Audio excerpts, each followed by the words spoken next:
Assalamualaikum warahmatullahi wabarakatuh.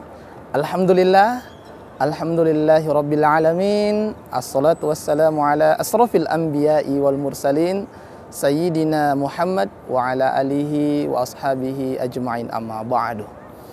Jamaah yang dirahmati Allah subhanahu wa ta'ala, alhamdulillah pada malam hari ini saya diberikan izin oleh Allah subhanahu wa ta'ala untuk hadir dan solat di masjid yang sangat mulia ini, yakni Masjid Nabawi, ya, masjidnya Nabi Muhammad sallallahu alaihi wasallam. Satu pesan singkat yang ingin saya sampaikan kepada ikhwanul muslimin seluruh memanana, maka dari alulang tak relebuk na tanai dia tu tololak bawang,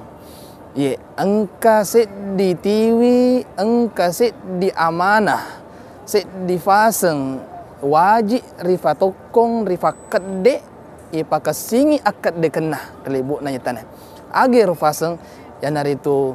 patatungi pasumpai asimata matangi lauri dewata sewai nasaba ia mitu narita laki ata nareko engka pasumpa rifa tatung rifa kedek na ia mo nareko alula ngetar lebuk nanya tanah si mata cinna inafasutami itu rusi majapunna rireke mi koritu saisa rupa tau asannah atau malabino fangallahu ta'ala pasumpai majapunna malamma inafuada lilai na yakia mabiasa matana nafajokka landro aliwe narimakwana naro dua tubuh na bereki puange sipato i nania waji i ripakasingi piarana nasaba upan-upan na malasa si di tubuh majapuna dena suku pasumpai agero yang pertama mamulangi yang dari tubuh kasarai ijaga iwi adisit disingena ipanri nasaba andre makasing agana sepong Allah Ta'ala relana kurang melebih tarwadana di wata sewata yang dari itu halalan tayyiba halala na makasing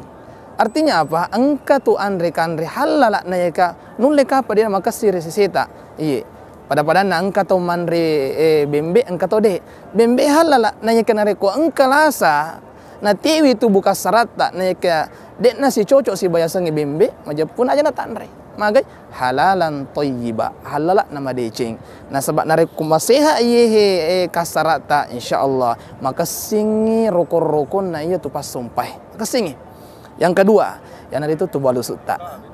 alusuta para lute pakasing jangan pengena mawaka itu bu alusuta magampang ya letuk pasumpai magampang letuk nasaba ia mitulisa na pasumpai paring ngarange lori posewai namun suku rokona suku cara-cara tak masumpa suku ibadat suku rokona sampajata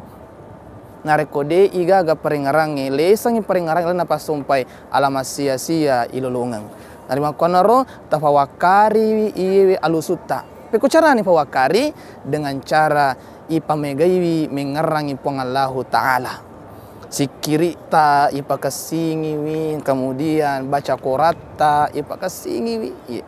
ya mana ro andrandre na tubuh alusue sitongen na malampe mufa maluam mufa na masaka marilalan na marisaliwa melo ay palatu na yakena sabak wetu insyaallah namun itu mapunco nareko tame ko fahange malisa tutu jama-jamangi nasa magai pangkaukeng nania fahang mapan nasa risi di pasumpah narekodega pangkaukeng ditoga ga fahang majapunna alama sia-sia akatengenge. Saya Muhammad Andal Jauzia dari kota Madinatul Munawwarah pelataran Masjid Nabawi. Assalamualaikum warahmatullahi wabarakatuh.